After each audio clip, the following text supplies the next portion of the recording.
Selamat pagi teman-teman. Pagi ini saya mau mengajak kita kembali belajar firman Tuhan yang diambil dari Bilangan pasal 12. Di dalam Bilangan pasal 12 ini kita bisa belajar 4 hal penting yang harus dimiliki oleh seorang pemimpin. Hal pertama yang harus dimiliki seorang pemimpin adalah sportivitas. Kita melihat dari ayat 1, Miriam dan Harun yang adalah kakak dari Musa itu iri dengan kepemimpinan Musa. Mungkin mereka berpikir bahwa Musa hanya seorang adik bagi mereka. Musa juga bukan orang yang pandai bicara. Dan Musa juga bukan orang yang sangat suci kudus. Seperti kita lihat di ayat 1, mereka membicarakan tentang perempuan Kus yang diambil Musa menjadi istri. Jadi mungkin seolah-olah mereka ingin bilang, kami tidak kalah dari Musa. Bahkan mungkin mereka merasa jauh lebih baik atau pantas menjadi seorang pemimpin. Lalu, ada bagian yang lebih menarik terkait sportivitas ini. Pada waktu Miriam dan Harun melakukan hal itu, lalu kemudian Tuhan akhirnya mempertemukan mereka bertiga, lalu kemudian Tuhan memberikan kusta kepada Miriam sebagai tindakan pendisiplinan bagi Miriam, Miriam sama sekali tidak ada meminta maaf. Miriam tidak mengaku dosa. Berbeda dengan Harun. Harun langsung mengatakan di ayat 11, "Ah Tuanku, janganlah kiranya timpakan kepada kami dosa ini yang kami perbuat dalam kebodohan kami." Coba kita perhatikan, seorang kakak mengatakan hal ini kepada adiknya. Tapi kita tidak boleh lupa bahwa dalam hal ini, Musa adalah pemimpin dari Harun. Harun tahu posisinya. Harun mau merendahkan hatinya. Harun memiliki sportivitas di sini.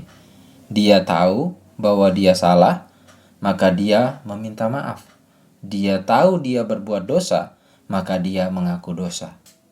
Ini adalah bagian pertama yang kita bisa pelajari tentang kepemimpinan. Seorang pemimpin haruslah sportif. Hal kedua yang bisa kita pelajari tentang menjadi seorang pemimpin adalah rendah hati. Dan kerendahan hati Musa ini bisa kita lihat dari bagaimana respon Musa terhadap perlakuan kedua kakaknya ini.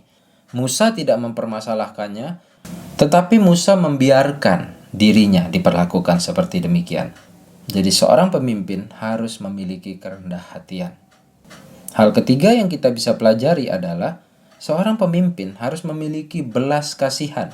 Bagian ini kita bisa melihat dari Musa yang mendoakan Miriam pada waktu Miriam terkena kusta. Jangan lupa bahwa di ayat 3 dikatakan bahwa ia adalah orang yang sangat lembut hatinya. Maka dia penuh dengan belas kasihan. Walaupun dia diperlakukan demikian, ia tetap mengampuni dan bahkan mau mendoakan agar Maryam boleh mendapatkan kesembuhan. Hal ini adalah hal ketiga yang bisa kita pelajari. Dan hal keempat yang bisa kita pelajari adalah seorang pemimpin seharusnya adalah orang yang sangat dikasihi Allah. Karena ia dipilih oleh Allah, maka ia mendapat belas kasihan dari Allah. Ia dikasihi Allah, ia berkenan di hadapan Allah. Inilah yang kita lihat dari Musa. Bagaimana Musa tidak membela dirinya atas perlakuan buruk yang ia terima, namun Allah turun tangan langsung untuk membela.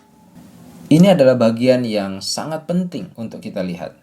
Jadi apa yang bisa kita simpulkan melalui bagian ini? Seorang pemimpin seharusnya adalah seorang yang sportif. Ia juga adalah seseorang yang rendah hati. Lalu kemudian juga penuh dengan belas kasihan. Dan yang paling utama, ia harus berkenan di hadapan Tuhan. Ia harus dikasihi Tuhan. Ia harus mengasihi Tuhan lebih dari apapun. Itulah seorang pemimpin yang sejati. Mari kita menjadi pemimpin-pemimpin seperti demikian. Biarlah renungan ini boleh menolong kita mengkoreksi hidup kita jikalau hidup kita sebagai seorang pemimpin masih jauh dari kualitas-kualitas ini. Biarlah kita mengejarnya sehingga kita menjadi pemimpin-pemimpin sejati. Pemimpin-pemimpin yang berkenan di hadapan Tuhan, yang dipakai Tuhan luar biasa. Sekian renungan yang bisa saya bagikan. Selamat pagi.